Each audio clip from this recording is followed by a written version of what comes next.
नमस्कारम everyone. ये video उन लोगों के लिए है जिनको अपनी साधना करने में परेशानियाँ आती हैं और वो बहाने बना के लोग छोड़ देते हैं। अभी थोड़े दिन पहले मेरी तबीयत ख़राब हुई थी, शायद न्यू ईयर के आसपास, 4-5 जनवरी के आसपास।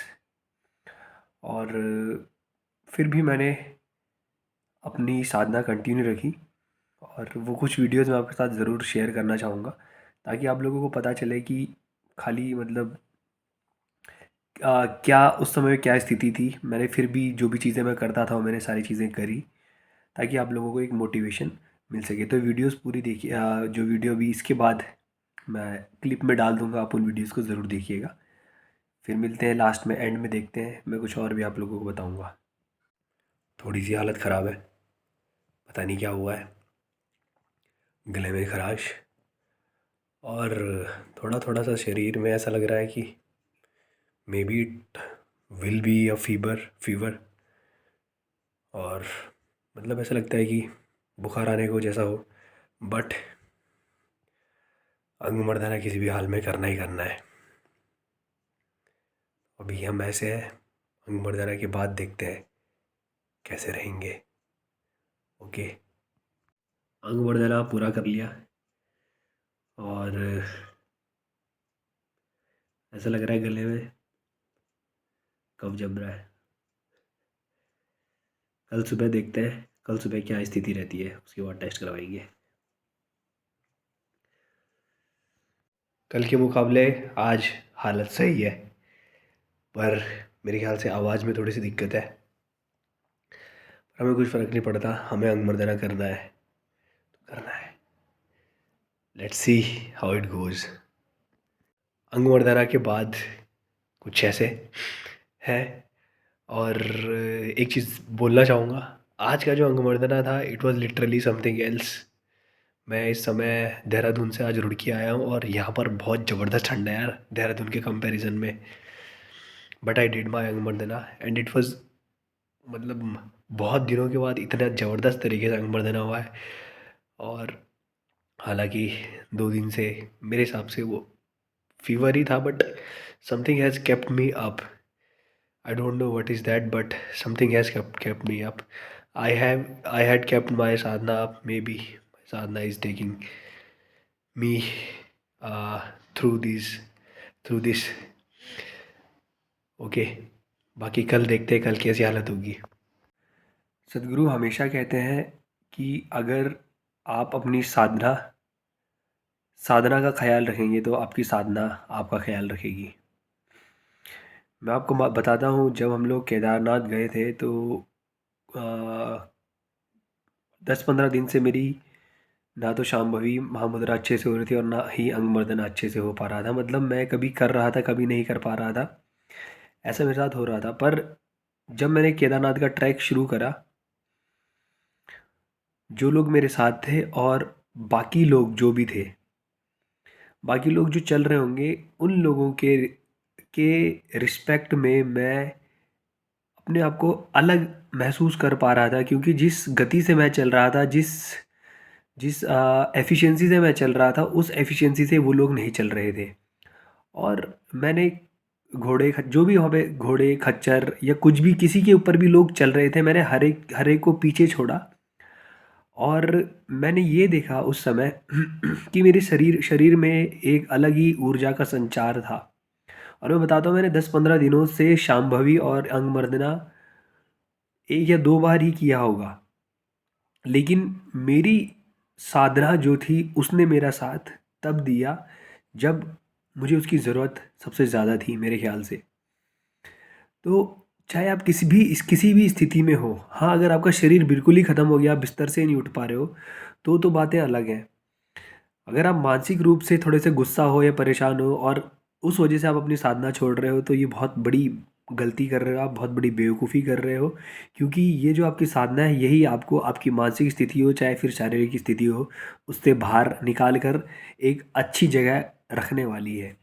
आजकल मैं भी, मेरे को नहीं मालूम, क्या पता वो कुछ पुरानी चीज़ें हैं जो इस समय बाहर आ रही हैं, पर मैं अच्छे स्तर पर नहीं हूँ। शायद आप मेरी शक्ल देखकर भी पता लगा सकते होंगे।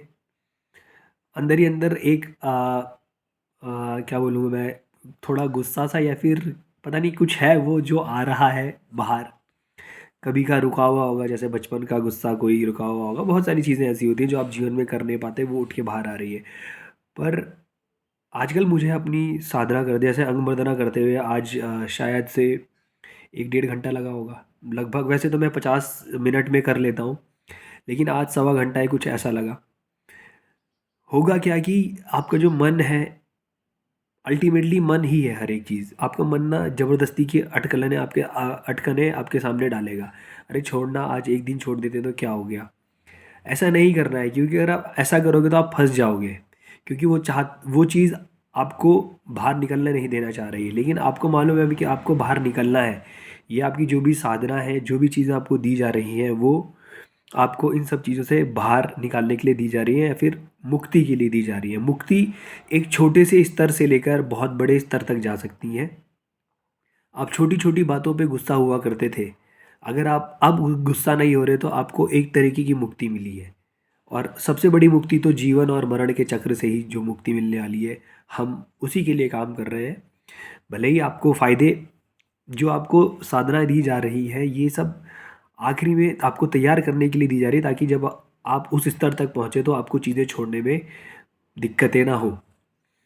तो अपनी साधना को किसी भी हाल में ना छोड़ें, किसी भी हाल में ना छोड़ें। ये ऐसा बोल के छोड़ दिया कि यार आज तो मेरे दोस्त की शादी है या कुछ है, ऐसा कुछ है, तो मैं छोड़ देता हूँ आज। या आज मेरे घर में एक प्रोग्राम है, तो मैं अपनी साधना छोड़ देता हूँ। मैं आपको बताता हूँ, मैंने रात को 2:30 बजे भी शांभवी महामुद्रा करी है। मतलब चार, अगर आपको 3:30 या 4 बजे कहीं निकलना है, तो मैं 2 या 2:30 बजे उठाऊँ। उसके बाद मैंने शांभवी करी है, और फिर जाके हम अपनी ट्रैवलिंग शुरू करी है। दिन भर खाना नहीं खाया है। हम एक्चुअली गढ़वाल की साइड गए थे। हम रुड़की से श्रीनगर से भी ऊपर, बहुत दूर, काफ़ी दूर, 12-14 घंटे का रास्ता था। वहाँ तक गए थे, और मैं एक्चुअली जब ट्रैवल करता हूँ तो उस समय कुछ नहीं खाता हूँ। तो उस समय मैं साधना में, शांभवी महामुद्रा में इनिशिएट हुआ ही था, ज़्यादा टाइम नहीं हुआ था। और मैं उस समय मेरे अंदर एक अलग ही ऊर्जा थी कि मेरे को साधना बिल्कुल भी नहीं छोड़नी है। तो सुबह शाम भवी करी, और वो जो 42 दिन का मंडल होता है वो पूरा करना होता है। उसमें आपको एक दिन में 2 बार शाम भवी करनी ही करनी है। उन दिनों मैं ईशा क्रिया भी करता था और शाम भवी भी करता था। तो सुबह मैंने शाम भवी करी। शाम को 4:30 बजे जब मैं अपने नाना जी के यहाँ पहुँचा, तब हमने वहाँ जा मैंने उन्होंने कहा हाथ मुँह धुले, नहाया धोया, जो भी करना था। उसके बाद सब लोगों ने चाय पी, सब कुछ करा, पर मैं सबसे पहले मैंने अपनी साधना करी।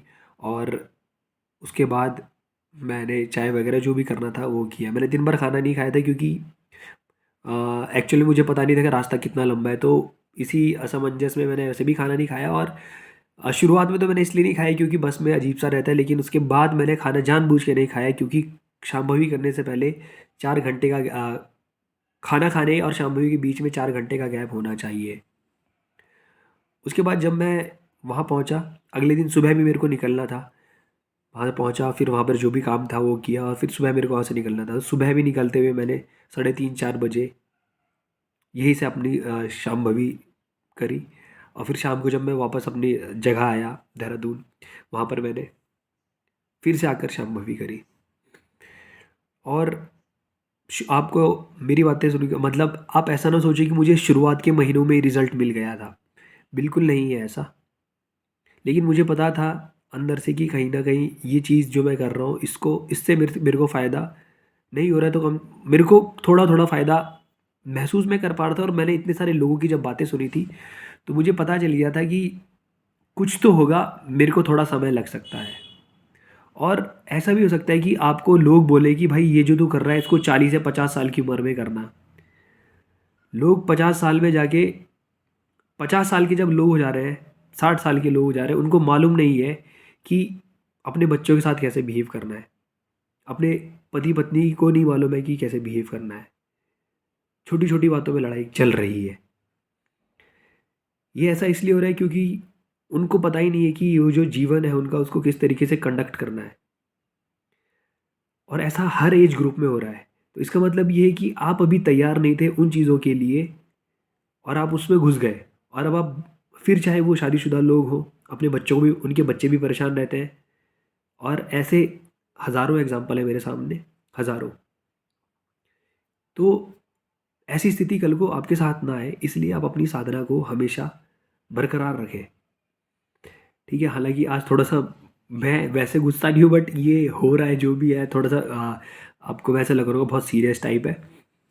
पर मैं आपको इतना कह रहा हूँ कि कुछ भी हो जाए, सदगुरु ने हमेशा कहा है कि what ever happens in your life, what ever happens, do not leave your Sadhana, because this that Sadhana is the Sadhana is only thing that will remain with you for ever. आपकी साधना ही आपके साथ रहेगी और कुछ आपके साथ नहीं रहेगा। आपकी साधना के साधना की वजह से आप जीवन की ऊंचाइयों को छुओगे, या फिर या फिर आखिरी जो ऊंचाइयां हैं या फिर मुक्तियां, वो अपनी अपनी साधना की वजह से ही पाओगे। और जीवन को कित अच्छी तरीके से किस स्तर से आप जीते हो, वो आपकी साधना पर निर्भर करता है। ठीक है, बाहरी चीज़ें चाहे आपको कितनी भी मिल जाए, ऐशो आराम कितने भी मिल जाए, पर आप बैठे हो, आपको अंदर से गुस्सा आ रहा है, क्या करोगे इसका? तो ये बहुत ज़्यादा ज़रूरी है किसी भी हाल में, चाहे आप किसी भी हाल में हो। ये वीडियो बनाने का केवल एक ही मोटिव है, आप लोगों को मैं मोटिवेट कर सकूं। क्योंकि जो चीज़ें आपको इतनी आसानी से मिल रही हैं वो मिलती नहीं है। आज की डेट में मुझे 24-25 साल लगे ये चीज़ प्राप्त करने को। क्योंकि सदगुरु, अगर आज की इंटरनेट नहीं होता तो हम सदगुरु तक, मुझे लगता नहीं कि हम इतनी आसानी से पहुंच पाते। तो अगर इतनी आसानी से चीज़ें हमें मिल रही हैं तो इसका लाभ उठाएं, अच्छे से लाभ उठाएं, छोड़े ना अपनी साधना। ये नहीं कि कई लोगों ने 4 या 5 दिन करा, बोला भैया मुझे तो कुछ हो नहीं रहा। अरे भाई, तुम्हारे अंदर तुमने कचड़ा इतना जमा रखा होगा, तो आपको उस कचड़े को साफ करने के लिए समय लगेगा ना, तभी तो कुछ नई चीज़ अंदर से बाहर निकल के आएगी। कई लोग ऐसा बोलते हैं कि मैं साधना कर रहा हूँ तो मुझे गुस्सा आने लगा है, या इनके पीछे भी यही कारण है। अगर आप एक नाली साफ करते हो तो शुरुआत में बदबू ही आती है, खुशबू नहीं आएगी। तो थोड़ा समय लगेगा, पर आप ये फील करने लगोगे। मेरे एक मित्र थे, इन्होंने शांभवी महामुद्रा बीच में छोड़ दी थी, लेकिन उन्होंने दोबारा शुरू करी, क्योंकि उसको मालूम है कहीं ना कहीं कि इससे मेरे को फ़ायदा हुआ था, और अब वो दोबारा से कर रहा है। कई सारे लोग डिप्रेशन में, मतलब जिनकी मैं बात कर रहा हूँ, डिप्रेशन में जाते जाते बाहर निकले। एक शांभवी महामुद्रा आपको डिप्रेशन से बाहर रखने में बहुत बड़ा रोल प्ले करती है। तो ये ऐसे ही नहीं बोल रहा हूँ मैं, और ना ही मेरे जीवन में मेरे मेरे आ, अनुरूप या जो मैं चाहता हूँ वैसा ही हो रहा है, ऐसा बिल्कुल नहीं है।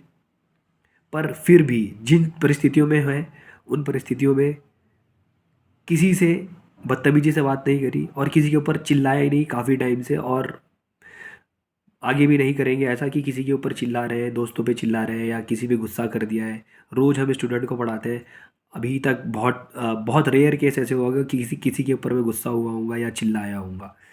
तो ये केवल और केवल हमारी साधना हमको इस स्तर पर लेके आ रही है, और ये भी आपको बता रही है, आपकी साधना आपके अंदर एक अलग सी अवेयरनेस लेके आ जाएगी कि हाँ भाई, आपको गुस्सा नहीं होना है।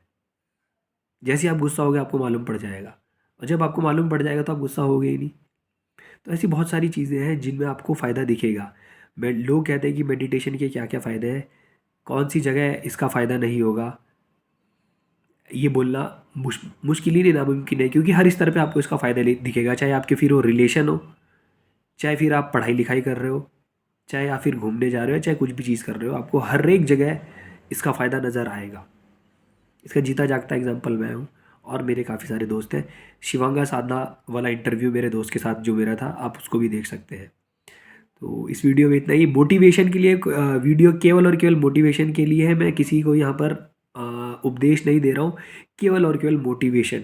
हमारी चाहत ये है कि लोगों के जीवन का स्तर बढ़े, सोचने का, समझने का, लोगों के साथ बिहेव करने का स्तर बढ़े, इसलिए ये वीडियोज़ है।